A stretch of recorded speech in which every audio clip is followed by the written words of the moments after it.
Hello everyone. अभी तक के जितने भी हमने लेक्चर्स डिस्कस किए हैं, जो कि मेनली आपके क्लास 9th के दो चैप्टर्स थे, चैप्टर 8 और चैप्टर 8। तो दोनों में था, पहले हमने मोशन के बारे में डिस्कस किया। मोशन में हम लोगों ने अलग अलग बातें सीखी मोशन में, कि मोशन क्यों होता है, कैसा होता है, उसके अलग अलग पैरामीटर्स क्या होते हैं। जैसे स्पीड के बारे में हमने जाना, एवरेज स्पीड हमने डिस्कस की, हमने एक्सेलरेशन देखा, हमने यूनिफॉर्म मोशन देखा, नॉन यूनिफॉर्म मोशन देखा। फिर उसी वहाँ पे हमने स्पीड और वेलोसिटी के बीच में डिफरेंस किया, हमने एवरेज वेलोसिटी के बारे में जाना, हमने अलग अलग ग्राफ्स देखे कि अलग अलग जब मोशन होता है तो उसमें ग्राफ्स कैसे बनते हैं।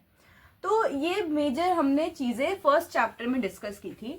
अगर हम सेकेंड चैप्टर की बात करें तो कि था force and laws of motion. उसमें हमने देखा कि किसी भी ऑब्जेक्ट में अगर आपको कोई चेंज लाना है वेलोसिटी का, तो हमेशा वो एक एप्लीकेशन ऑफ एक्सटर्नल फोर्स की नीड होती है। अगर आप एक फोर्स लगाओगे तभी उसमें कोई चेंज आता है। ये मेन हमने बात देखी थी। उसके आगे चैप्टर कंटिन्यू हुआ था, हमने न्यूटन के 3 लॉज देखे थे, first law, second law, third law. उसको हमने डिस्कस किया था। सारे लॉज को हम जानते हैं। पहले लॉ को लॉ ऑफ इनर्शिया भी कहते हैं, क्योंकि वो इनर्शिया ऑफ एन ऑब्जेक्ट को एक्सप्लेन करता है। सेकेंड लॉ में हम लोगों ने देखा था, हमने एक नई क्वांटिटी इंट्रोड्यूस की थी, फिजिकल क्वांटिटी, जो कि था मोमेंटम। हमने वो डिस्कस किया था। फिर हमने थर्ड लॉ में देखा था कि to every action there is an equal and opposite reaction. ये बेसिक हमने पूरे थर्ड लॉ को कंक्लूड किया था इस लाइन से। तो अभी तक हम फर्स्ट 2 चैप्टर्स में ये बेसिक जो की हेड्स है वो डिस्कस कर चुके हैं। अब हम हमारे थर्ड चैप्टर की तरफ बढ़ते हैं, जो कि है हमारा ग्रेविटेशन, जो कि क्लास 9th का थर्ड चैप्टर है या फिर चैप्टर 9 है ओवरऑल। तो अगर अब हम ग्रेविटेशन को समझे तो ग्रेविटेशन क्या है एक्चुअली, तो उससे पहले अगर हम इन डेप्थ जाएं ग्रेविटेशन में, तो अगर हम थोड़ा अपने आसपास देखें, क्योंकि ये फिजिक्स है, physics is always present in our environment, in our physical life. तो अगर हम इसमें देखें तो जैसे अभी तक हमने ऑब्जेक्ट्स का मोशन देखा है, हमने उनके मोशन को स्टडी किया है। हमने देखा है कि हमेशा एक मोशन एक फोर्स की वजह से होता है। जब भी हम उन पे फोर्स लगाते हैं ऑब्जेक्ट्स पे तो मोशन होता है। फिर हमने देखा कि हमेशा जो है जब हम फोर्स लगा रहे हैं तो उससे क्या होता है, उससे उस ऑब्जेक्ट की स्पीड चेंज होती है, नहीं तो उसका डायरेक्शन चेंज होता है। और हमें पता है अगर स्पीड या फिर डायरेक्शन चेंज, अगर डायरेक्शन का पार्ट आ जाए तो वो क्या बन जाता है एक्चुअली, वो बन जाता है हमारा वेलोसिटी। तो हमने ये बातें देखी है। फिर हमने देखा है कि अगर मान लो मैं किसी बॉल को, कोई भी ऑब्जेक्ट ले लो, हम बॉल मान लेते हैं, अगर हम बॉल को एक हाइट से ड्रॉप करें तो क्या होगा। हम सब जानते हैं कि वो अर्थ की तरफ गिरेगा, इट विल फॉल टुवर्ड्स अर्थ, है ना। उससे ज्यादा हम ये भी जानते हैं कि हमारे जो प्लैनेट्स हैं, हमने सोलर सिस्टम के बारे में पढ़ा है, हमारे जितने भी प्लैनेट्स हैं वो सब क्या है, सन के आसपास घूमते हैं, ये बात हम जानते हैं। हम ये भी जानते हैं कि जो मून है वो भी अर्थ के आसपास घूमता है। वो मून क्या है, हमारी अर्थ की नेचुरल सैटेलाइट है, वो भी अर्थ के आसपास क्या है, घूमता है, ये बात हम जानते हैं। तो इन सब केसेस में हम लोग जानते हैं कि कोई तो फोर्स है जो एक्ट कर रही है, ताकि क्योंकि मोशन हो रहा है। ये बात तो अभी तक हम हमारी बेसिक स्टडी से हम बता सकते हैं कि अगर मोशन है मतलब कोई फोर्स है, फोर्स के बिना तो मोशन होता ही नहीं है। तो इन सब केसेस में भी जितने भी बातें हमने अभी डिस्कस की, हम कह सकते हैं कि कोई तो फोर्स है जिसकी वजह से ये ऑब्जेक्ट्स मूव कर रहे हैं, जो इन पे एक्ट कर रही है। तो ये जो प्लैनेट्स हैं, ये जो मून है, जब ये मूव कर रहा है तो there is definitely some action of force जिसकी इन्फ्लुएंस में ये लोग मूव कर रहे हैं। तो आगे जब बहुत से हमारे साइंटिस्ट ने उस पर रिसर्च की, तो एक साइंटिस्ट जिसके बारे में सबने पता है, हमने पिछले चैप्टर्स में भी उनका नाम डिस्कस किया, आइजैक न्यूटन। तो न्यूटन, हमने उन्हीं के 3 लॉज पढ़े हैं, तो उसको हम यहाँ भी यूज करने वाले हैं इस चैप्टर में भी। तो आप एक बार उसको रिविजिट जरूर कर लेना। तो आइजैक न्यूटन ने क्या किया था, उन्होंने इन सब बातों को जाना था, उसके बारे में पढ़ा था, और उसको फिर बाद में उन्होंने अपने कंक्लूजन दिया, हमें बताया कि ये जो फोर्स है, ये इन सब मोशन के पीछे जो फोर्स है वो एक्चुअली जिसे हम कहते हैं वो है ग्रेविटेशनल फोर्स। तो उस फोर्स को उन्होंने कहा कि ग्रेविटेशनल फोर्स है जिसकी वजह से ये सब ऑब्जेक्ट्स जो हैं ये मूव कर रहे हैं, और उस फोर्स को हम कहेंगे ग्रेविटेशनल फोर्स, ये न्यूटन ने कहा। तो वही इस चैप्टर में हम ग्रेविटेशन के बारे में पढ़ेंगे। हम पढ़ेंगे यूनिवर्सल लॉ ऑफ ग्रेविटेशन के बारे में डिस्कस करेंगे। इसको यूनिवर्सल लॉ ऑफ ग्रेविटेशन क्यों कहते हैं हम वो भी देखेंगे कि इसको यूनिवर्सल लॉ क्यों कहा जाता है। और बाकी हम ये भी देखेंगे कि हमने बाकी फोर्सेस के बारे में तो पढ़ा कि एक एक्सटर्नल फोर्स है, तो अगर ग्रेविटेशन का फोर्स हो, उसके अंडर जो इन्फ्लुएंस में ऑब्जेक्ट्स हैं वो कैसे मूव करते हैं, वो कैसे बिहेव करते हैं, हम वो देखेंगे। फिर हम आगे डिस्कस करेंगे क्या कि हम एक और इम्पॉर्टेंट चीज देखेंगे, सबसे इम्पॉर्टेंट एक बेसिक डिस्टिंग्विशिंग फैक्टर, क्या, वेट और मास के बीच का डिफरेंस। तो अगर हम अपने चैप्टर के की हेड्स को लिखें कि इसमें हमें क्या क्या इंपॉर्टेंट बातें डिस्कस करनी है स्पेशली आज के लेक्चर में, तो सबसे पहली चीज जो हम आज देखेंगे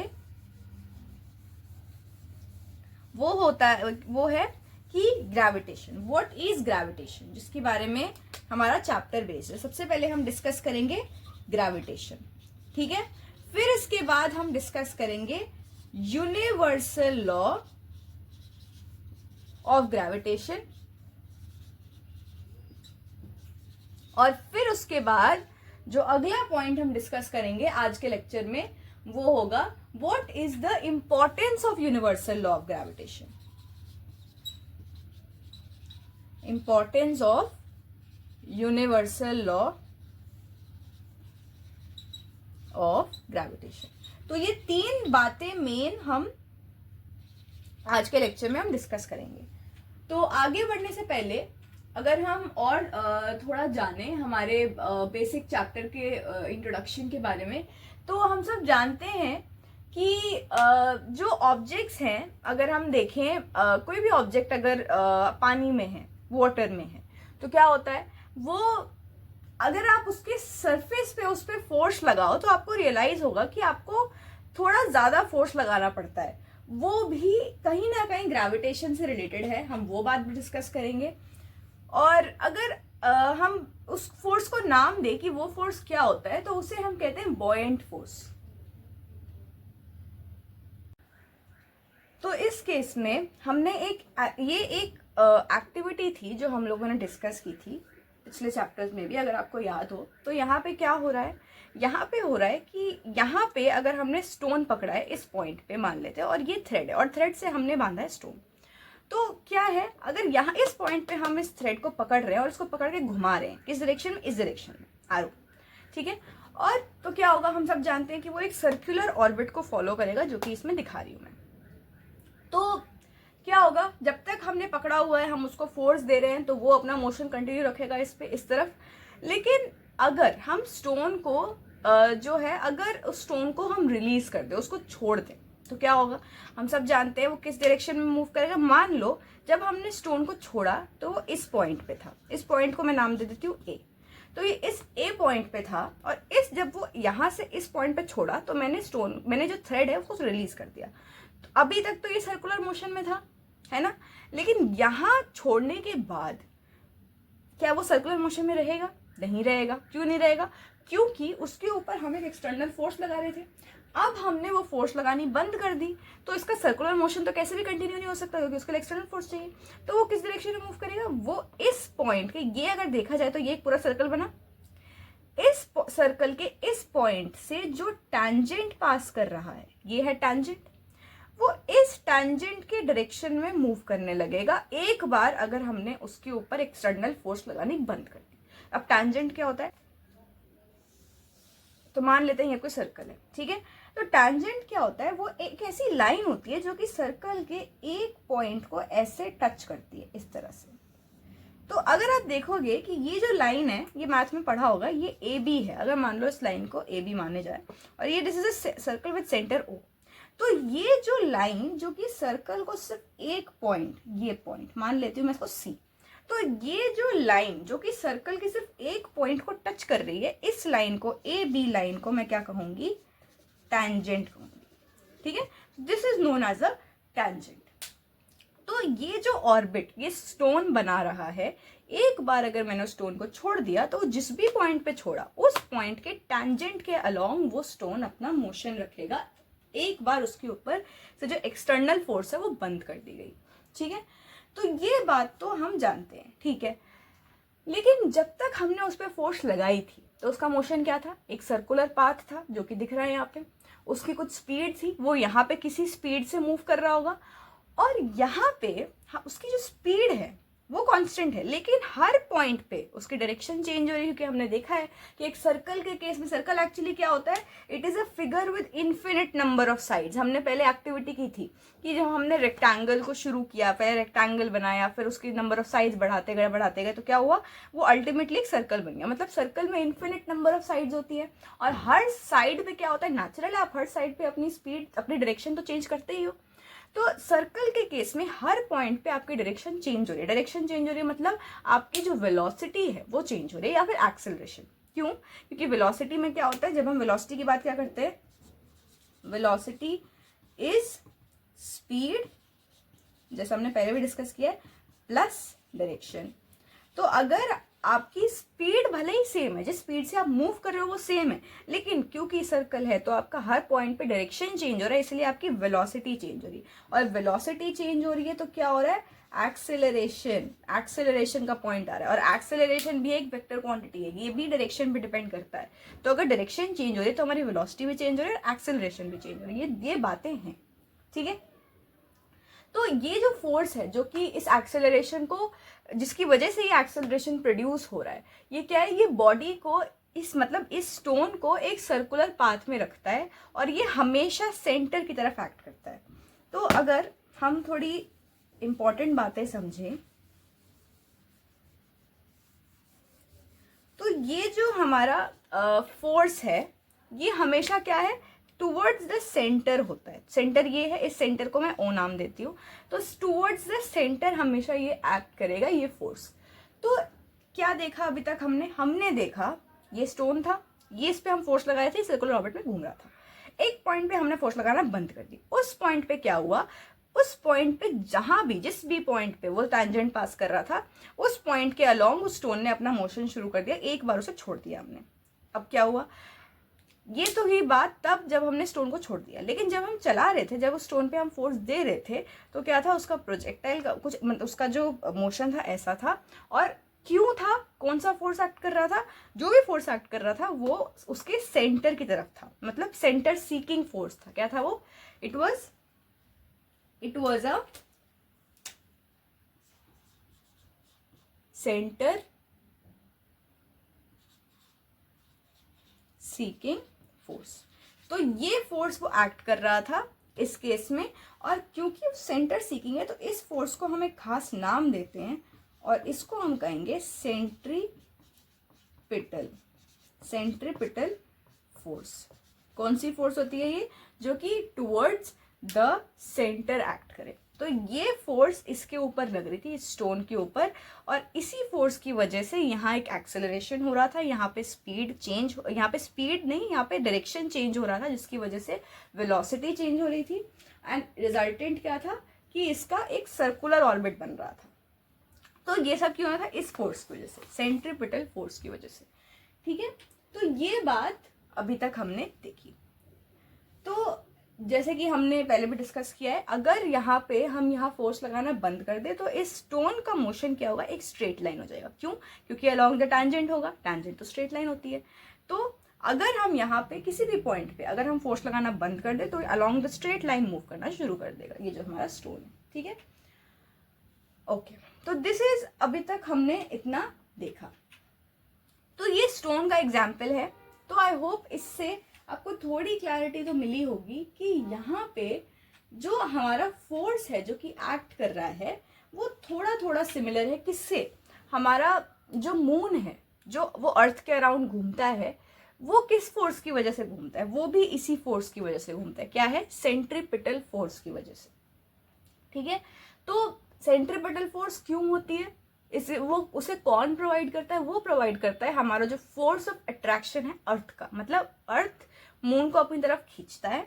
तो अगर मान लो हम इसी डायग्राम में ओ को अर्थ मान ले, इस पॉइंट पे मैं कहूँ ये हमारा अर्थ है और इसके आसपास घूम रहा है मून, ये हमारा मून है, अगर मैं इसे मून कहूँ, तो जो मून अर्थ के आसपास घूम रहा है, ठीक है, तो ये जो घूम रहा है कुछ तो फोर्स लग रही है, तो वो फोर्स ही है सेंट्रीपिटल फोर्स, और ये फोर्स कहाँ है, अर्थ के सेंटर में, it is towards the centre, ठीक है। तो this is towards the centre, और इसीलिए इसे हम कहेंगे सेंट्रीपिटल फोर्स। और ये क्यों फोर्स है, क्योंकि ये फोर्स कौन लगा रहा है? Force of attraction. अर्थ क्या है? मून को अट्रैक्ट कर रहा है। तो जब वो अट्रैक्ट कर रहा है तो वो हर पॉइंट पे उसको अट्रैक्ट कर रहा है और इसकी वजह से एक ऐसा ऑर्बिट आता है जिसे हम सर्कुलर ऑर्बिट कहते हैं, और ये फोर्स ऑफ अट्रैक्शन देता है सेंट्रीपिटल फोर्स। तो अगर ऐसा कोई फोर्स ना हुआ तो क्या होगा? वही होगा जो कि इस स्टोन के केस में हुआ था। अगर किसी पॉइंट पे, मान लो ए पॉइंट पे मून यहाँ पहुंचा और यहाँ पे अर्थ ने अपना फोर्स ऑफ अट्रैक्शन बंद कर दिया, तो क्या होगा? वो स्ट्रेट लाइन मोशन शुरू कर देगा, जो स्ट्रेट लाइन क्या होगा? एक्चुअली टैंजेंट होगा towards the orbit of the moon. ठीक है, तो ये बिल्कुल सिमिलर केस है, दोनों एक ही बातें हैं, हमारा डायग्राम भी सेम है। तो इस केस में अगर आप स्टोन को मानो या फिर यहाँ पे अर्थ लेके इसे मून को कंसिडर करो, जो कॉन्सेप्ट लग रहा है वो हमारा बिल्कुल सेम है। ठीक है, तो अगर हम थोड़े और एग्जाम्पल्स डिस्कस करें, जैसे कि हमने अभी फॉलिंग एप्पल की बात की थी कि न्यूटन बैठा हुआ था, उसके ऊपर जो है हमारे एप्पल गिर गए, उसकी वजह से क्या हुआ? उसने सोचा कि क्यों एप्पल गिरा, तो उसने कहा कि इसकी किसी फोर्स की वजह से गिरा, और जिसको हम कहेंगे ग्रेविटेशन फोर्स। तो उसमें हमने बात और आगे बढ़ाई थी कि ठीक है, अर्थ ने तो एप्पल को अपनी तरफ अट्रैक्ट किया, तो क्या एप्पल ने भी अर्थ को अपनी तरफ अट्रैक्ट किया? तो हम कह सकते हैं क्यों? क्योंकि हमारा Newton third law of motion तो यही कहता है कि अगर एप्पल ने अर्थ को अट्रैक्ट किया है तो कुछ तो मोशन भी होना चाहिए। अगर हम इसको ऐसे समझें तो ये जो केस है इसमें क्या है? हमारी अर्थ है और न्यूटन बैठे थे और उनके ऊपर क्या गिरा? एप्पल। ठीक है, मतलब क्या हुआ? अर्थ ने एप्पल को अपनी तरफ खींचा। ठीक है, तो खींचा मतलब कोई डाउनवर्ड फोर्स हुई होगी जिसकी वजह से एप्पल गिरा। तो according to the third law of motion क्या कहता है कि अगर अर्थ ने एप्पल पे नीचे की तरफ फोर्स लगाई, मतलब एप्पल ने भी अर्थ पे ऊपर की तरफ फोर्स लगाई, क्योंकि क्या होता है? फोर्सेस ऑलवेज अकर इन पेयर्स, है ना? तो अगर नीचे की तरफ फोर्स लग रही है मतलब ऊपर की तरफ भी फोर्स लगी है बाय एप्पल। हमारा क्वेश्चन ये है, अगर ऐसा हो रहा है तो पता है कि जब भी फोर्स लगती है एक्सेलरेशन होता है। न्यूटन सेकंड लॉ हम जानते हैं, फिजिकल टू ma, है ना? अगर फोर्स है तो मतलब एक्सेलरेशन तो होना चाहिए। तो अगर एप्पल भी अर्थ के ऊपर फोर्स लगा रहा है यहाँ पे अकॉर्डिंग टू दिस, तो हमें तो नहीं दिखता कि अर्थ का कोई एक्सेलरेशन हो रहा है। ऐसा क्यों? तो इसका रीज़न क्या है? The reason of this observation, इसको अगर हम एक्सप्लेन करें तो क्या है? हम क्या देख सकते हैं? हमें पता है, हम सेकेंड लॉ पे आते हैं, हम इससे समझाएंगे इस कॉन्सेप्ट को। तो क्या है? F is equal to ma। ठीक है, तो अगर मैं यहाँ इससे एक्सेलरेशन लिखूं तो क्या है? Acceleration is equal to F by m, मैं ये लिख सकती हूँ। ठीक है, तो मतलब क्या है? एक्सेलरेशन जो है वो मास से इनवर्सली प्रोपोर्शनल है। क्यों? प्रोपोर्शनलिटी हम कैसे चेक करते हैं? अगर एक्सेलरेशन को हम कह सकते हैं a बाई 1, है ना? तो एक्सेलरेशन क्या है? a न्यूमरेटर है और f भी न्यूमरेटर है। तो अगर दोनों साथ साथ हो तो उसे हम कहेंगे डायरेक्टली प्रोपोर्शनल, मतलब ये बढ़ेगा तो ये भी बढ़ेगा। अगर this is increasing, this is also increasing. ठीक है, लेकिन यहाँ पे मास के केस में एक्सेलरेशन का न्यूमरेटर में और मास का डिनोमिनेटर में है, तो यहाँ से हम क्या देख सकते हैं? अगर एक्सेलरेशन बढ़ेगा तो मास घटेगा। क्यों? क्योंकि ये उल्टा है, ये न्यूमरेटर ये डिनोमिनेटर। तो ये क्या? इनवर्स प्रोपोर्शनलिटी है। इनवर्स प्रोपोर्शनलिटी में क्या होता है? एक बढ़ता है, एक क्वांटिटी दूसरी क्वांटिटी कम होती है, ऐसा होता है। ठीक है, तो इस फॉर्मूले से अगर हम इस बात को प्रोपोर्शनैलिटी के टर्म्स में देखें, क्या देख सकते हैं? एक्सेलरेशन क्या होता है? Is equal to F by m। ठीक है, inversely proportional acceleration and mass. तो अगर एक्सेलरेशन ज़्यादा है मतलब मास कम होगा, या इसको यूँ कह लो, अगर मास कम है तो एक्सेलरेशन ज़्यादा होगा। तो अगर अब हम थोड़ी क्वांटिटीज डिफाइन करें, जैसे कि अगर मैं कहूँ जो अर्थ का जो एक्सेलरेशन है उसे मैं कहूँ a1, और अर्थ का जो मास है उसे मैं कहूँ m1। ठीक है, उस तरीके से एप्पल का जो मास है उसे मैं कहूँ m2, और एप्पल का जो एक्सेलरेशन है उसे मैं कहूँ a2। ठीक है, अब हम सब जानते हैं किसका मास ज्यादा होगा, एप्पल का या अर्थ का? हमें पता है अर्थ का मास ज्यादा होगा, तो m1 will be greater than m2, बल्कि अर्थ का मास तो एप्पल से बहुत ज्यादा होगा, है ना? तो m1 तो बहुत ज्यादा होगा m2 के कंपैरिजन में। ठीक है, अब according to this inverse proportionality क्या है? इनवर्स प्रोपोर्शनैलिटी से हम क्या कह सकते हैं? मास किसका ज्यादा है? अर्थ का ज्यादा है, तो अर्थ का एक्सेलरेशन कम होगा, तो a1 will be less than a2। a2 क्या है? एप्पल का एक्सेलरेशन, है ना? तो ये इनवर्स प्रोपोर्शनैलिटी से हम चेक कर सकते हैं। तो इसका मतलब ये है कि इवन क्योंकि जो अर्थ है उसका एक्सेलरेशन ही इतना कम है कि अगर एप्पल उसे अपनी तरफ खींचता भी है तो भी हमें वो मूव करता हुआ नहीं दिखता। क्यों? क्योंकि उसका एक्सेलरेशन बहुत कम है compare to the acceleration of the apple. तो ये रीज़न है क्यों हमें जो अर्थ है वो एप्पल की तरफ मूव करते हुए नहीं दिखता। तो अब अगर हम इसी कॉन्सेप्ट पे आगे डिस्कस करें तो हमारे सोलर सिस्टम में क्या होता है, सारे प्लैनेट्स जो हैं वो सन के आसपास घूमते हैं।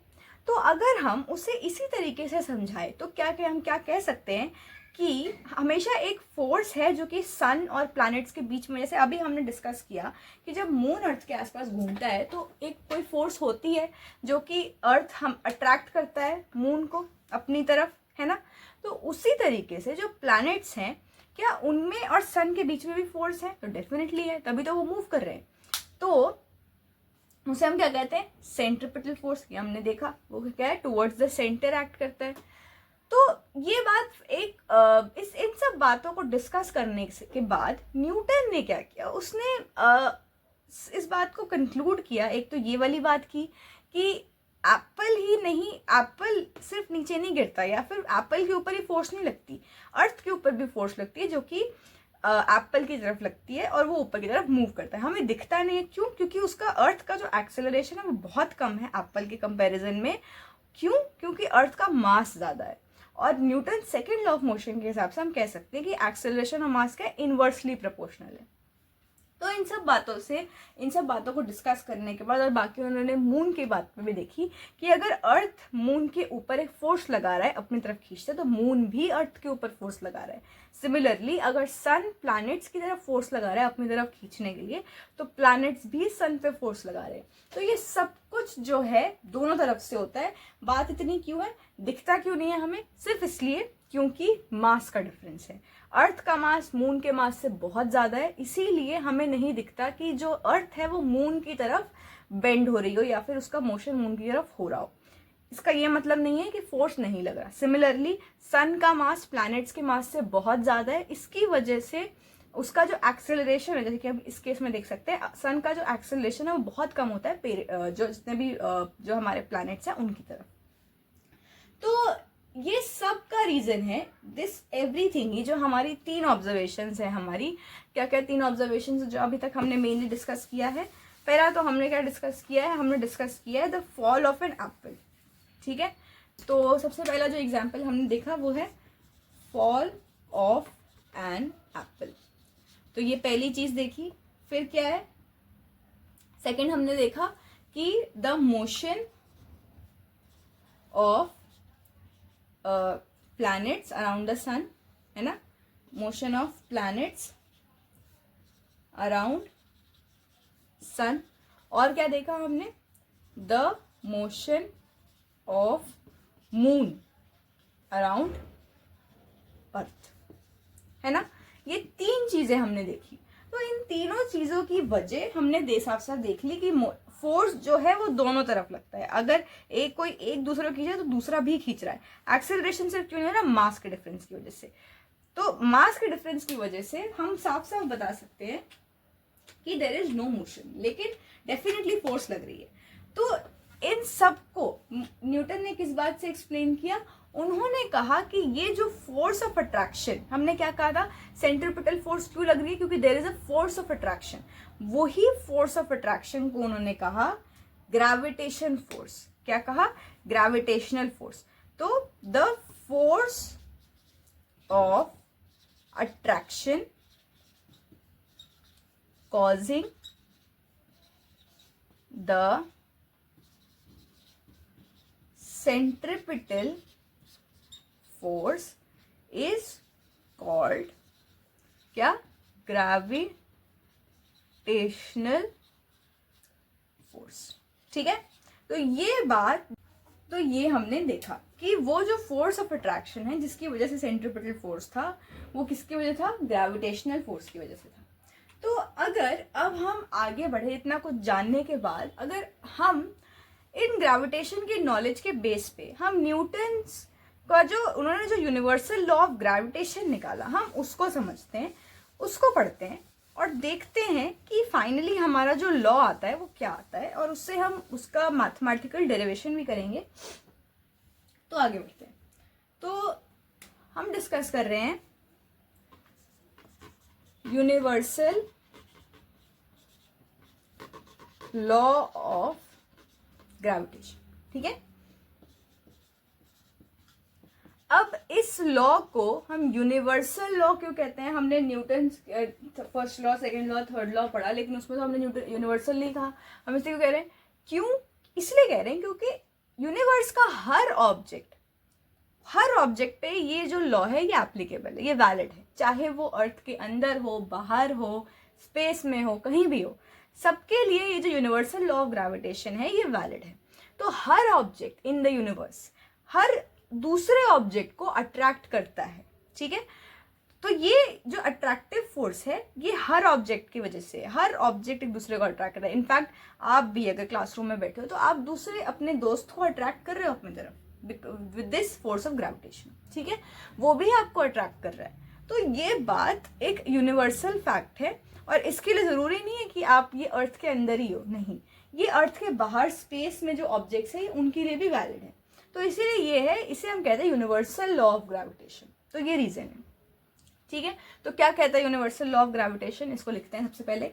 तो every object in the universe attracts every other object with a force proportional to the product of their masses and inversely proportional to the square of the distance between them, ठीक है। ये जो फोर्स है ये ऐसा होता है, क्या है ये force? It is proportional to the product of their masses and inversely proportional to the square of the distance between them, ठीक है। ये बात इंपॉर्टेंट है। अब क्या है? the force is along the line joining the centers of two objects, ठीक है। ये है हमारा पूरा यूनिवर्सल लॉ ऑफ ग्रेविटेशन। ये कहता है, क्या कहता है? हर ऑब्जेक्ट यूनिवर्स में हर दूसरे ऑब्जेक्ट को अट्रैक्ट करता है with what force? With a force that is proportional to the product of their masses and inversely proportional to the square of the distance between them. और ये फोर्स कहाँ लगती है? ये फोर्स लगती है दो ऑब्जेक्ट के सेंटर पे, जो लाइन उनके सेंटर्स को ज्वाइन कर रही है, ये फोर्स उन पे लगती है, ठीक है। ये बात क्लियर है। तो ये है यूनिवर्सल लॉ ऑफ ग्रेविटेशन। और यूनिवर्सल लॉ क्यों कहते हैं? क्योंकि ये जो लॉ है ये यूनिवर्स के हर ऑब्जेक्ट पे वैलिड है, चाहे वो अर्थ के अंदर हो, बाहर हो, कहीं भी हो, स्पेस में हो, सेलेस्टियल ऑब्जेक्ट हो, टेरेस्ट्रियल ऑब्जेक्ट हो, कैसा भी ऑब्जेक्ट हो, सब पे यूनिवर्सल ये जो लॉ है ये वैलिड है, एप्लीकेबल है, इसीलिए हम यूनिवर्सल लॉ कहते हैं, ठीक है। तो अब हम इसको समझते हैं थोड़ा। ये तो वर्ड्स थे, हम इसे डायग्राम से समझेंगे और आगे हम इसके और मतलब निकालेंगे, ठीक है। तो आगे चलते हैं। तो सबसे पहले हम इसका एक डायग्रामेटिक रिप्रेजेंटेशन देखते हैं कि ये लॉ क्या कह रहा है एक्चुअली, ठीक है। तो हमने कहा एवरी ऑब्जेक्ट, तो मान लेते हैं ये एक ऑब्जेक्ट है, ठीक है, कोई भी ऑब्जेक्ट है। This attracts every other object, तो मान लेते हैं ये एक और ऑब्जेक्ट है जिसे ये ऑब्जेक्ट अट्रैक्ट कर रहा है, ठीक है। So this object is attracting the second object which is this. तो इसको अगर हम मान लो नाम दे देते हैं, ये ए है, इसे अगर हम नाम दे देते हैं this is A and this is B, ठीक है। उसके बाद हमने क्या कहा, विद अ फोर्स, क्या है, ये ऑब्जेक्ट ए इस ऑब्जेक्ट बी को अट्रैक्ट कर रहा है, ठीक है। और किस तरह से अट्रैक्ट कर रहा है कि उसका जो फोर्स है वो क्या है, it is proportional to the product of their masses, ठीक है। प्रोपोर्शनल मतलब हमने अभी दिखाया था, अगर डायरेक्ट प्रोपोर्शनल है या सिर्फ प्रोपोर्शनल की बात की गई, मतलब जो आपकी क्वांटिटी है जिसके भी बीच में आपको प्रोपोर्शनलिटी दिखा रहे हैं वो सब एक ही ऊपर ही होना चाहिए, या तो न्यूमरेटर में दोनों या तो डिनोमिनेटर में दोनों, ठीक है। तो हम क्या कहेंगे, this is proportional to square of the masses, तो मतलब मैं इसका मान ले रही हूँ, दिस इज कैपिटल एम इसका मास और दिस इज स्मॉल एम इसका मास, ठीक है। तो this is proportional to the product of their masses, मतलब m इंटू एम, ठीक है, ठीक है। तो this is proportional to the product of their masses, मतलब ये, इस बात को हम लिखते हैं 1। आगे चलते हैं, और भी क्या कह रहे हैं कि this force is inversely proportional, मतलब अगर ये न्यूमरेटर में है तो क्या होना चाहिए, जिसके साथ भी प्रोपोर्शनलिटी है वो डिनोमिनेटर में होना चाहिए, ठीक है। तो क्या कह रहा है, this is proportional to the product of the masses and it is inversely proportional, मतलब ये न्यूमरेटर तो ये denominator, to the square of the distance, मतलब ये मान लो इसका सेंटर है, ये मान लो इसका सेंटर है, और ये एक लाइन ज्वाइन हो रही है और इतना है d, this is the distance, ठीक है। तो it is inversely proportional to the square of the distance between them, ये दूसरी बात है, ठीक है। तो ये कह रहा है हमारा यूनिवर्सल लॉ ऑफ ग्रेविटेशन। और क्या है दूसरी इंपॉर्टेंट बात, और क्या है, ये है कि ये जो फोर्स है वो कहाँ है, the force is along the line joining the centres of the two objects. तो यहाँ पे ये जो फोर्स है, जैसे ये लाइन है और ये इसके अलोंग ये फोर्स एक्ट कर रही है, ठीक है। तो ये हमने दो बातें निकाली, पहली क्या, the force is proportional to the product of the masses and it is inversely proportional to the square of the distance between them, ये दो बातें हमने देखी। अब अगर हम इसे कंबाइन करते हैं, ठीक है, इनको अगर हम कंबाइन करें तो क्या हम ऐसा लिख सकती हूँ, F is proportional to m into m by d square, ऐसा लिख सकते हैं इन दोनों को कंबाइन करके, ठीक है, ठीक है, हमारा ये आ गया। अब हमने पहले भी देखा है, जब हम सेकेंड लॉ निकाल रहे थे हमने क्या किया था, F proportional to m a आया था, तो हमने प्रोपोर्शनैलिटी साइन को हटा के क्या किया था, इक्वल टू डाला था और एक प्रोपोर्शनैलिटी कांस्टेंट इंट्रोड्यूस करा था एम ए, ताकि ये जो बीच का प्रोपोर्शनैलिटी साइन है ये इक्वल टू बन जाए। तो हमने क्या किया था, एक प्रोपोर्शनैलिटी कांस्टेंट इंट्रोड्यूस किया था, ये हम पहले कर चुके हैं, तो हम अभी भी यही करेंगे।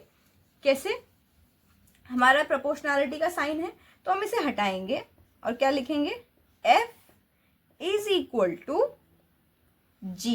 इस टाइम हमारा जो प्रोपोर्शनैलिटी कांस्टेंट है वो है जी, ठीक है।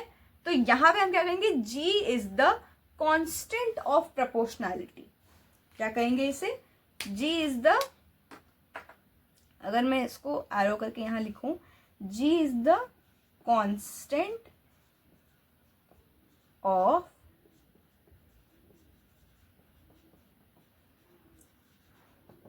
प्रोपोर्शनैलिटी, ठीक है। क्यों, क्योंकि हमने प्रोपोर्शनल का साइन हटाया, इक्वल टू लगाया और एक कांस्टेंट ऑफ प्रोपोर्शनैलिटी लगाया, ठीक है। तो इसको हम और भी क्या कहते हैं, it is also called universal gravitation constant, ठीक है। कांस्टेंट ऑफ प्रोपोर्शनैलिटी तो ये है ही, और भी हम कहते हैं। तो इसको अगर हम अब इस फॉर्मूले पे हम आ गए, अब हम इसको और समझें तो क्या है, हम इसकी डिटेल्स देखते हैं।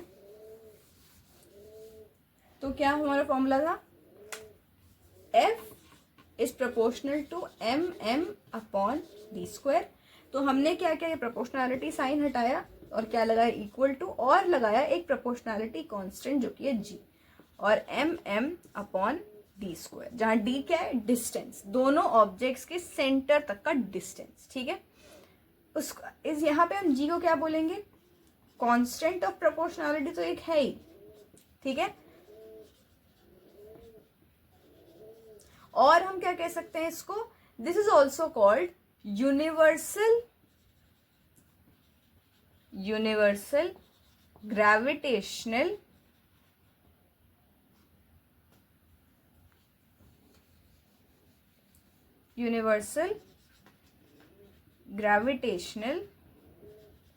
कांस्टेंट। ठीक है, तो ये है जी। अच्छा, अब मैं इसे यूनिवर्सल ग्रेविटेशनल कांस्टेंट क्यों कह रही हूँ ये पता चलेगा।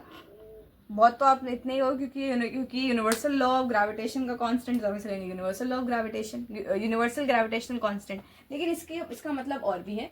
तो हम उससे पहले तो इस जी की कुछ वैल्यू होगी, तो इस जी की जो वैल्यू है हम पहले वो पता लगाएंगे और फिर हम आगे चलेंगे। तो जी हमारा, इस जी की वैल्यू निकालने के लिए हम क्या कर सकते हैं, मैं इसको रीराइट करूंगी। कैसे रीराइट कर सकते हैं इसको? मैं ऐसे रीराइट कर सकती हूँ कि अगर मैं डी स्क्वायर को यहाँ मल्टीप्लाई कर दूँ, ये हो सकता है, तो F D square is equal to G m m, ऐसे हो सकता है ना। अगर हम इसको और आगे चले तो क्या हो सकता है, F D square by M M is equal to G, ऐसा हो सकता है। तो इससे क्या किया हमने, जी का एक एक्सप्रेशन निकाल लिया। ठीक है, अब अगर मुझे फोर्स की वैल्यू पता हो, अगर हमें डिस्टेंस पता हो, अगर हमें मास और दोनों मासेस जिसके बीच में भी ये फोर्स एक्ट कर रही है, अगर मुझे ये सब पता हो, तो क्या मैं जी की वैल्यू निकाल सकती हूँ? तो आंसर बिल्कुल निकाल सकती हूँ। और ये किया है, किसने किया है? हेनरी कैवेंडिश, वो एक साइंटिस्ट थे। तो उन्होंने ये जो वैल्यू है ये निकाली है, और इसकी वैल्यू क्या बताई उनके मुताबिक, ये है 6.673 इंटू 10⁻⁻11। ठीक है, ये इनकी वैल्यू जो थी ये हेनरी कैवेंडिश ने निकाली। कैसे निकाली? इस तरह से उन्होंने फॉर्मूला डिराइव किया होगा, फिर सारे मासेस को, फोर्स को, सबकी वैल्यूज रखी और ऐसे कैलकुलेट की, तो ये उनकी वैल्यू आई। ठीक है, ये उनकी वैल्यू आई, और ये जो है ये एक यूनिवर्सली एक्सेप्टेड वैल्यू है। ठीक है, तो इस वैल्यूज के बेस पे हम बाकी बहुत चीजें निकालते हैं, और क्योंकि ये क्या है, यूनिवर्सल लॉ ऑफ ग्रेविटेशन, तो ये जो वैल्यू है ये यूनिवर्स में आप कहीं भी चले जाओ ये सेम रहती है, इसीलिए हम इसे यूनिवर्सल ग्रेविटेशन कांस्टेंट कहते हैं, क्योंकि पूरे यूनिवर्स में ये वैल्यू सेम है, एक्सेप्टेड है, यही रहेगी, इसकी वैल्यू यही रहने वाली है। तो ये बात जो है हेनरी कैवेंडिश ने निकाली, और उसको उनका तरीका भी था। उन्होंने क्या यूज किया, उन्होंने एक सेंसिटिव बैलेंस यूज किया। बैलेंस के बारे में हमने पहले भी पढ़ा हुआ है। बैलेंस क्या होता है, अगर आप उस पर फोर्स लगाओ तो वो किसी सर्टेन एक्सटेंट तक, जैसे मान लो हमने पहले पढ़ा था, इस तरह का कुछ बैलेंस होता है। ठीक है, और बीच में एक मीटर स्केल होता है, और यहाँ पे बहुत सी मार्किंग्स होती है। ठीक है, और इस तरफ हमारी मार्किंग्स होती है, और यहाँ पे एक फ्री एंड होता है। अगर आप इसे खींचोगे, अगर यहाँ पे तरफ एक फोर्स लगाओगे, तो यहाँ पे किसी रीडिंग से ये भी खींचेगा। इसके अंदर एक स्प्रिंग होता है, यहाँ पे क्या होता है, यहाँ पे एक स्प्रिंग होता है, तो ये खींचेगा। तो जितना खींचा हम उससे उसकी वैल्यू नोट कर सकते हैं कि हमने कितना फोर्स लगाया। ठीक है, तो उन्होंने ये इस तरह का कुछ इंस्ट्रूमेंट यूज किया था, कुछ इस तरीके का, हेनरी कैवेंडिश ने, और उन्होंने इसकी हेल्प से ये जो यूनिवर्सल लॉ ऑफ ग्रेविटेशन का, ये जो यूनिवर्सल ग्रेविटेशन कांस्टेंट है, उसकी वैल्यू निकाली थी। ठीक है, ओके, अब हमें वैल्यू तो पता है, लेकिन हमें पता है हम हर चीज का ऐसा यूनिट भी निकालते हैं जो स्टैंडर्ड यूनिट होता है, तो हम वो भी निकालेंगे। तो हम वो कैसे निकाल सकते हैं वो देखते हैं। तो सबसे पहले तो हम शुरू करेंगे इस फॉर्मूले को रीराइट करने से, जो हम कर रहे थे। क्या है, हमें क्या मिला था, हमारा था F is equal to G m m by d square. इसको हमने रीराइट किया था और जी के टर्म्स में निकाला, तो क्या बना हमारा F d square by M m. अब अगर हमें जी की एसआई यूनिट निकालनी है, तो क्या अगर हम इन सब की एसआई यूनिट्स अगर हम रख दे, तो क्या हमें जी की मिल जाएगी? तो बिल्कुल मिल जाएगी। तो हम रखते हैं फोर्स की एसआई यूनिट, हम सबको पता है क्या होती है, हमने पहले भी निकाली है ये, वो है न्यूटन। फोर्स की SI unit is Newton. D square, इसका स्टैंडर्ड क्या होता है, डी डिस्टेंस है तो मीटर, अब क्योंकि स्क्वायर है तो मीटर स्क्वायर हो जाएगा, है ना। सिमिलरली मास का क्या होता है, केजी, और दूसरे मास का भी केजी होगा। तो इसको अगर हम ठीक से लिखें तो क्या होगा, न्यूटन मीटर स्क्वायर पर किलोग्राम स्क्वायर, है ना, ये हम लिख सकते हैं। लेकिन इसको वैसे भी लिख सकते हैं, newton metre square kilogram, two ये पॉजिटिव है, स्क्वायर ऊपर आएगा तो क्या होगा, नेगेटिव हो जाएगा। तो ये हमारी है एसआई यूनिट। तो एसआई यूनिट ऑफ जी क्या है, न्यूटन मीटर स्क्वायर किलोग्राम -2। ठीक है, ये हमारा जो जी है उसकी एसआई यूनिट है। अब इसको अगर हम पूरा लिखें, द वैल्यू ऑफ जी वो क्या है 6.67 into 10⁻⁻11 newton metre square kilogram -2। ठीक है, ये पूरी चीज है, इसकी वैल्यू और उसका यूनिट। ठीक है, तो ये हम पूरा लिख सकते हैं और इस तरीके से हमारा जो यूनिवर्सल लॉ ऑफ ग्रेविटेशन का जो ग्रेविटेशनल कांस्टेंट है उसकी हमने वैल्यू और एसआई यूनिट दोनों निकाल ली। ठीक है, तो इसको आप बहुत इंटरेस्टिंग तरीके से यूज कर सकते हो कि अगर आप चाहो तो अपने और अपने दोस्त के बीच में कितनी ग्रेविटेशनल फोर्स लग रही है वो कैलकुलेट कर सकते। कैसे? उसके लिए क्या करना है, मान लो अगर हम इस फॉर्मूले को यूज करो, जी की वैल्यू हम जानते हैं, हमने अभी निकाली, आपको अपना मास पता होगा, आपको अपने दोस्त का मास पता होगा, और आप कितनी दूरी पे बैठे हो, डिस्टेंस क्या है उसका स्क्वायर। अगर आप इन सब वैल्यूज को यहाँ रख दो तो आपके ऊपर कितना ग्रेविटेशनल फोर्स लग रहा है वो आप कैलकुलेट कर सकते हो बहुत आसानी से। ठीक है, तो अब इसके केस में हम अब थोड़े न्यूमेरिकल्स भी कर लेते हैं। ठीक है, वो तो इम्पोर्टेंट है। तो अगर हम न्यूमेरिकल्स की तरफ बढ़ें तो हमारा पहला न्यूमेरिकल क्या कहता है, हमारे पहले न्यूमेरिकल में है द मास ऑफ द अर्थ, हमें क्या गिवन है, मास ऑफ अर्थ कितना है 6 इंटू 10⁻24 kg।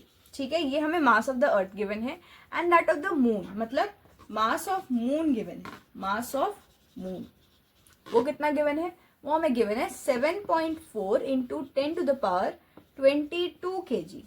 ठीक है, इतना मास ऑफ मून गिवन है।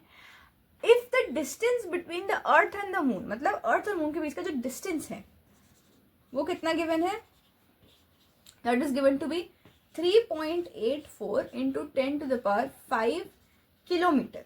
ठीक है, तो हमें क्या कैलकुलेट करना है, calculate the force exerted by the earth on the moon. तो हमें क्या कैलकुलेट करना है, फोर्स कैलकुलेट करना है।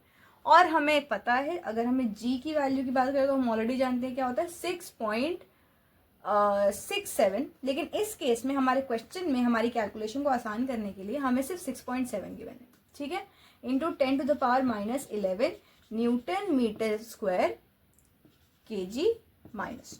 ठीक है, तो ये हमारे सारी क्वांटिटीज हमें गिवन है। तो इसका अगर हम एक छोटा सा क्विक डायग्राम बना ले तो क्या बना सकते हैं, ये हमारा अर्थ है और ये हमारा मून है। ठीक है, इसका हमें इसके बीच में जितना भी डिस्टेंस है, मान लो इतना डिस्टेंस है, तो ये क्या हो गया हमारा d² हो गया, d² नहीं सिर्फ d हुआ। ठीक है, और यहाँ पे जो हमारा मास गिवन है m1, इसको मास ऑफ अर्थ को हम कैसे रिप्रेजेंट करेंगे, इसको हम कैपिटल M से रिप्रेजेंट करेंगे और इसको हम स्मॉल m से रिप्रेजेंट करेंगे। तो ये क्या है m और ये है m। ठीक है, तो इतनी बातें हमें गिवन है। तो अब अगर हम इसके बीच का फोर्स कैलकुलेट करें तो कैसे कर सकते हैं, सबसे पहले तो हमारी जितनी क्वांटिटीज हैं हम उनको स्टैंडर्ड यूनिट्स में कन्वर्ट करेंगे और है या नहीं वो चेक करेंगे। मास ऑफ द अर्थ तो केजी में है, वही उसका स्टैंडर्ड यूनिट होता है। ठीक है, मास ऑफ द मून भी केजी में है, स्टैंडर्ड यूनिट में है। ठीक है, आगे हम क्या चलेंगे, जो डिस्टेंस गिवन है क्या वो स्टैंडर्ड यूनिट में है, तो वो नहीं है, वो किस में है, वो किलोमीटर में, और हमारा स्टैंडर्ड यूनिट क्या है, मीटर। ठीक है, तो हम सबसे पहले तो इसको मीटर में कन्वर्ट करेंगे। कैसे कर सकते हैं, 3.84 इंटू 10⁵ किलोमीटर को हम कैसे कन्वर्ट करेंगे, 3.84 into 10⁵, 1 kilometre is equal to 1000 metres, मतलब इंटू 1000 मीटर। इसको अगर हम सॉल्व करें तो क्या कह सकते हैं, 3.84 इंटू 10⁵, इसको मैं 10 क्यूब लिख सकती हूँ, है ना, और इसको मैं मीटर लिख सकती हूँ। तो अगर अब पता है अगर हमें प्रोडक्ट्स हो, पावर अगर इन प्रोडक्ट्स हो तो क्या होता है, ऐड हो जाते हैं। तो 3.84 इंटू 10⁵ प्लस 3 8 10⁸ मीटर। ठीक है, तो ये हमने कन्वर्ट कर लिया। तो इसको अगर मैं यहाँ पे नीचे लिख दूँ क्या लिख सकती हूँ, 3.84 इंटू 10⁸ मीटर। ये हमने इसको स्टैंडर्ड यूनिट में कन्वर्ट कर लिया। अब तो क्या है, अब हमें सिर्फ फॉर्मूले में सारी वैल्यूज रखनी है और हमारा आंसर आ जाएगा। तो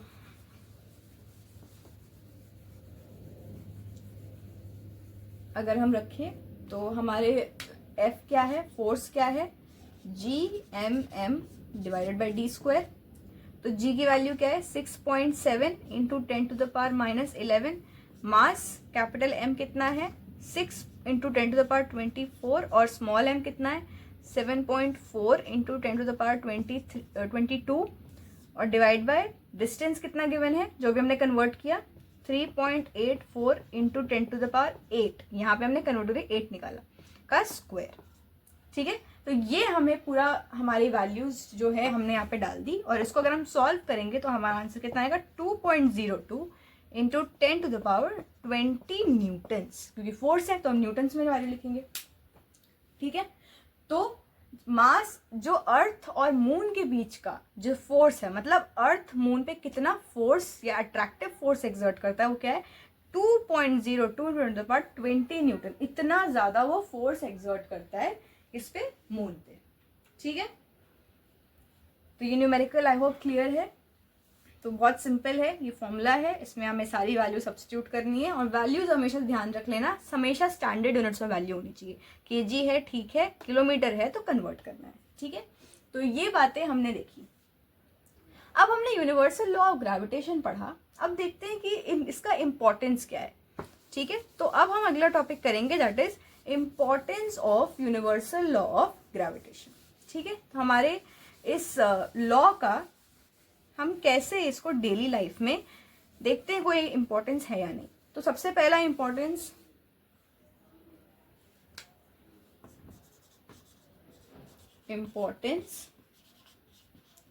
of universal law of gravitation. ठीक है, सबसे पहले हम ये डिस्कस करेंगे इसका इंपॉर्टेंस। तो सबसे पहला तो ये इंपॉर्टेंस क्या हो गया कि ये लॉ, ये ग्रेविटी ही है जो हमें अर्थ की तरफ खींचे रखती है, which binds us to the earth, है ना, क्योंकि ये हम पे फोर्स लगाती है। ये बिल्कुल सेम बात हो गई, ये अर्थ है और यहाँ मान लो आप खड़े हो। ठीक है, ये आप खड़े हो, अर्थ आपकी तरफ फोर्स लगा रही है, ऑफ कोर्स आप भी अर्थ की तरफ फोर्स लगा रहे हो, लेकिन क्योंकि हमारा मास अर्थ के कंपेरिजन में बहुत कम है, इसलिए अर्थ का एक्सेलरेशन नहीं होता हमारी तरफ। तो नेट रिजल्ट क्या होता है कि हम अर्थ की तरफ बाइंडेड रहते हैं। तो ये सबसे पहला इंपॉर्टेंट एक एप्लीकेशन है। सबसे पहला क्या है, it is the force that binds us to earth. ठीक है, अगला एप्लीकेशन क्या देख सकते हैं हम, the motion of moon around earth. ये तो हम ऑल लॉन्ग डिस्कस करते आ रहे हैं, तो इसमें तो कुछ समझाने की जरूरत ही नहीं है। अर्थ जो है वो मून को अपनी तरफ खींचता है विथ ग्रेविटेशनल फोर्स। ठीक है, अभी हमने उसकी वैल्यू भी निकाली और इसकी वजह से क्या है, मून जो है अब एक कांस्टेंट ऑर्बिट में घूमता रहता है अर्थ के आसपास। अगर वो हमने अर्थ ने अगर वो फोर्स लगानी बंद कर दी तो क्या होगा, मून कहीं it will just fly away. ठीक है, और किस डायरेक्शन में, इन द टेंजेंशियल डायरेक्शन। तो कोई प्रॉपर जो मोशन है मून का वो नहीं हो पाएगा। तो ये अगली बात है, क्या है, motion of moon around the earth, है ना। नेक्स्ट देखते हैं motion of planets around the sun. ये भी हम ऑल लॉन्ग डिस्कस करते आ रहे हैं, बिल्कुल सेम कॉन्सेप्ट है, इन दोनों का कॉन्सेप्ट बिल्कुल सेम है। Motion of planets around the sun, in fact ये भी सबका सेम ही है, ऑल लॉन्ग ग्रेविटेशनल फोर्स लग रही है। ठीक है, ग्रेविटेशन फोर्स लगती है, लेकिन हमें हमेशा सिर्फ एक ऑब्जेक्ट का दूसरे की तरफ मोशन दिखता है, जबकि लग दोनों पे रही है। क्यों, क्योंकि मास का डिफरेंस है, ये हम पूरा टाइम देख रहे हैं। और फिर एक और application that is tides. Tides due to moon and sun. अच्छा, टाइड्स क्या होती है, सी में जो वाटर लेवल जब राइज होता है तो उसको हम जनरल, जब बहुत राइज होता है, जब एक बहुत कहते हैं हाई टाइड है, ये है, that is the actually the height. जो सी में जो जनरल वाटर लेवल अगर इतना है, तो अगर वो कभी इससे ज़्यादा हो जाए, मतलब मान लो यहाँ कहीं चला जाए, तो हम कहते हैं कि टाइड है, हाई टाइड है, जो भी उस मतलब पानी का हाइट बढ़ जाना, दैट इज द टाइड। ठीक है, वो क्यों होता है, वो भी इसी फोर्स की वजह से होता है। क्यों, क्योंकि मून जो है, मून और सन, उनके बीच में जो आपस में, नहीं तो आपस में ना भी सही, लेकिन मून और अर्थ के बीच में जो फोर्स लग रही होती है, तो क्योंकि हमें पता है फोर्स दोनों तरफ से लगती है, तो वो एक दूसरे को खींचते हैं। तो खींचते हैं तो क्या है, जो पानी है वो खिंचता है एक्चुअली, तो उसकी वजह से पानी का मोशन होता है। और ये सेम सन के केस में भी है, सन भी अर्थ को और सन पे आपस में फोर्स लगाता है। और क्योंकि हमारा जो वाटर है, जो कि अर्थ इज मेजरली वाटर, है ना, तो वो जब खिंचता है इसकी वजह से वाटर का मोशन होता है एंड इसी की वजह से टाइड्स आर जनरेटेड। ठीक है, तो ये भी एक रीजन है, जो जनरेशन ऑफ टाइड्स वो भी किसकी वजह से होता है, ग्रेविटेशन की वजह से। तो ये हमने आज मेजर टॉपिक्स डिस्कस किए एंड आई होप आपको समझ में आए होंगे सारे। अगला टॉपिक हम अगले लेक्चर में डिस्कस करेंगे जो कि है फ्री फॉल। हम फ्री फॉल एक्सप्लेन करेंगे क्या होता है और उससे रिलेटेड हम कुछ न्यूमेरिकल्स करेंगे। फिर आगे आने वाले कॉन्सेप्ट्स में हम मास और वेट के बीच का डिफरेंस देखेंगे, बहुत चीज़ें हैं, तो अपकमिंग चैप्टर्स में हम करेंगे। तब तक के लिए आप ये वीडियो देखो, समझो, और अगर वीडियो पसंद आई हो तो चैनल को लाइक करना, सब्सक्राइब करना। तब तक के लिए थैंक यू, बाय बाय।